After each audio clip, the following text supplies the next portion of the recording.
साहब ठाकरे का जिक्र ना हो, ऐसा हो ही नहीं सकता। सीधी बोली, चेहरे पर आत्मविश्वास और लोगों को एकजुट करने का हुनर, इन्हीं विशेषताओं ने बाला साहब ठाकरे को महाराष्ट्र की राजनीति का अहम व्यक्ति बना दिया। बाला साहब ठाकरे का महाराष्ट्र के लोगों पर जो प्रभाव रहा, वो वाकई देखने वाला था।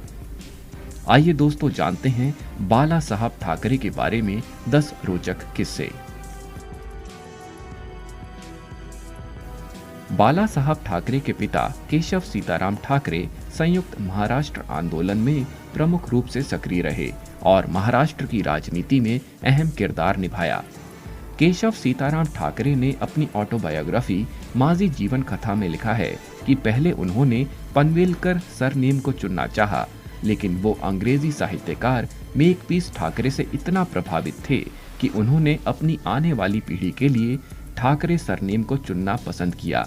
तो दोस्तों, अब तो शायद आपको पता ही लग गया होगा कि बाला साहब ठाकरे का नाम कैसे पड़ा। जब बाला साहब ठाकरे फ्री प्रेस जर्नल में कार्टूनिस्ट के तौर पर काम कर रहे थे, तो उन्होंने कांग्रेस की नीतियों के खिलाफ कई व्यंग्यात्मक कार्टून बनाए। इन्हीं दिनों फ्लोरा माउंटेन, जो आज हुतात्मा चौक है, वहां संयुक्त महाराष्ट्र समिति द्वारा बॉम्बे स्टेट को लेकर एक आंदोलन हुआ, जिसका मुद्दा था बॉम्बे महाराष्ट्र को सौंपा जाए, ना कि यूनियन टेरिटरी बनाया जाए और ना ही गुजरात में शामिल किया जाए, क्योंकि बॉम्बे में मराठी बोलने वाले लोग ज्यादा हैं, ना कि कोई और। दूसरी तरफ ऐसा ही एक आंदोलन था, महा गुजरात मूवमेंट, जिसे गुजराती सपोर्ट कर रहे थे।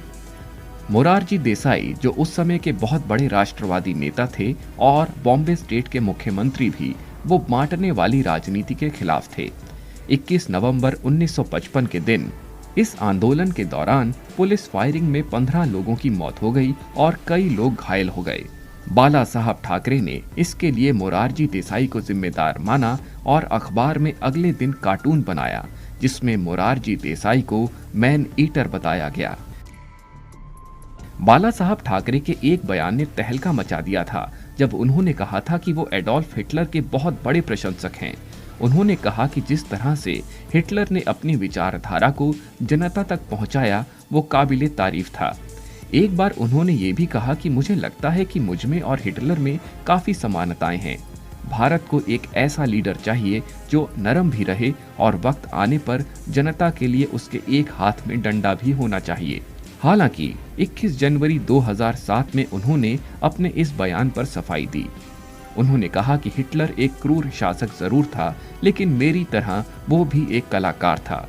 उसको देश और जनता को साथ में लेकर चलना आता था। हाँ, लेकिन यहूदियों का कत्लेआम बुरा था।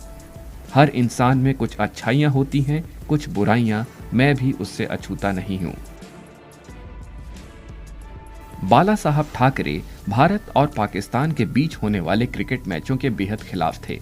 एक बार गृह मंत्री सुशील कुमार शिंदे ने कहा कि हमें पिछली बातों को भुलाकर एक बार फिर नई शुरुआत करनी चाहिए।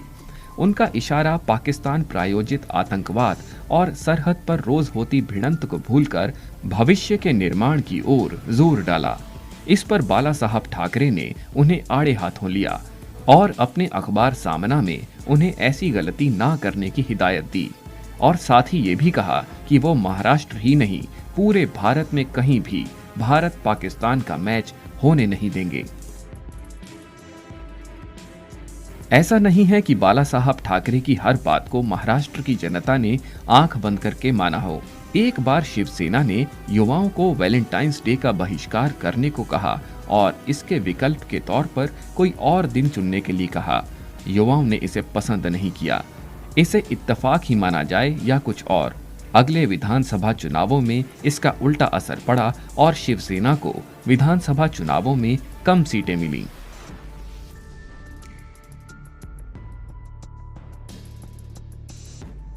बाला साहब ठाकरे से क्रिकेटर सचिन तेंदुलकर भी फटकार खा चुके हैं।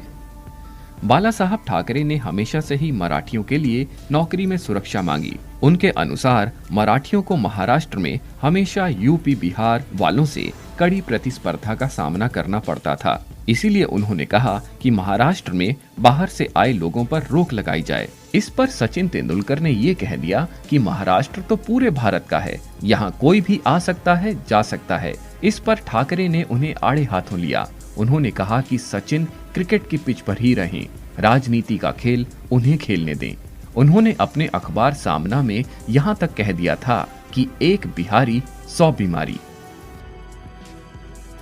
बाला साहब ठाकरे ने भारतीय टेनिस स्टार सानिया मिर्जा को भी नहीं बख्शा। बाला साहब ठाकरे ने यहाँ तक कह दिया कि सानिया मिर्जा अपने ऑफ कोर्ट खेल की वजह से पॉपुलर हैं, ना कि ऑन कोर्ट खेल की वजह से। सानिया मिर्जा अपने लव अफेयर्स और टाइट कपड़ों की वजह से ही मीडिया में सुर्खियां बनाती हैं, ना कि अपने उम्दा खेल की वजह से। अगर सानिया मिर्जा का दिल सच में हिंदुस्तान के लिए धड़कता तो वो किसी हिंदुस्तानी से शादी करती, ना कि पाकिस्तानी क्रिकेटर से। बाला साहब ठाकरे का नाम पूरे भारत में तब और सुर्खियों में आ गया जब देश की फाइनेंशियल कैपिटल मुंबई में साल 1993 में दंगे हुए। बहुत से लोगों का मानना है कि 1993 के बॉम्ब ब्लास्ट के बाद हुए सांप्रदायिक दंगों में शिवसेना ने भूमिका निभाई थी। इन दंगों के बाद ही शिवसेना ने हिंदुत्व के एजेंडे की तरफ रुख किया।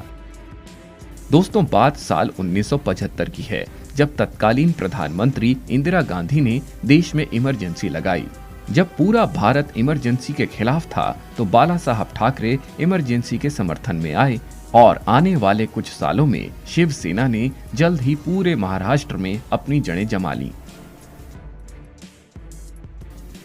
बाला साहब ठाकरे की मृत्यु 17 नवंबर 2012 को कार्डियक अरेस्ट से मुंबई में हुई। वे 86 साल के थे। उनकी मृत्यु की खबर मिलते ही पूरा मुंबई मानो थम सा गया। पूरा महाराष्ट्र शोक में डूब गया। उनकी अंतिम यात्रा में बड़ी संख्या में लोग आए।